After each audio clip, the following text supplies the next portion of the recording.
ये कहानी एक गांव की है जहां लोग एक दूसरे के सहारे जीने का तरीका सीखते हैं।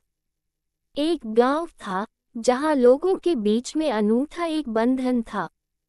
यहाँ के लोग एक दूसरे के साथ मेहनत करते, सहायता करते और एक दूसरे के साथ खुशियों और दुखों को बांटते थे।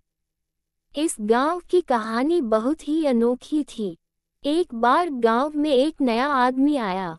उसका नाम राम था। राम बहुत ही निराशाजनक हालात में आया था। वह एक छोटे से गांव में दूर रहते थे, जहां उनका परिवार बीमारियों और तंगी में फंसा था। उन्होंने सोचा कि वह इस गांव में आकर नए जीवन की कोशिश करेंगे। राम गांव में आकर एक आदर्श बनने के लिए प्रयास करने लगे। वे हर काम में मेहनत करते, दूसरों की सहायता करते और सबके लिए प्रेरणा स्रोत बन गए। दूसरे लोगों की खुशियों और दुखों में भी वे सहभागी रहते।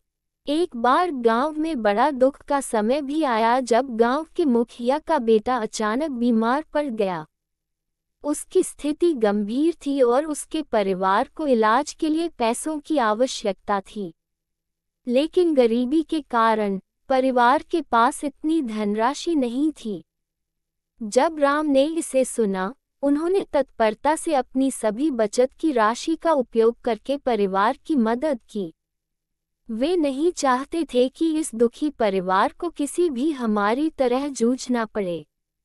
उन्होंने बचत की राशि के साथ साथ दूसरे गांव वालों को भी अपील की और उन्होंने भी उस परिवार की सहायता की। इस आपातकाल में गांव वालों ने एक बड़ी टीम बना ली। सभी ने मेहनत करके और अपने संगठन के साथ मिलकर इलाज के लिए पैसे इकट्ठा किए।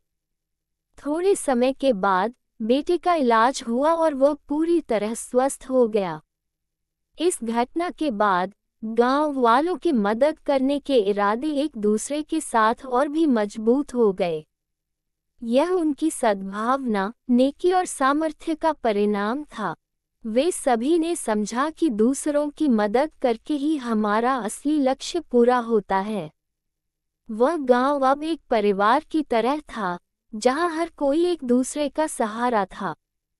यहाँ के लोग अपनी खुशियों और दुखों को साझा करते, एक दूसरे की मदद करते और अपने संघर्षों को साथ में झेलते थे। वे सब मिलकर इस दुनिया में एक सुंदर और समृद्ध जीवन जीने का तरीका सीख गए।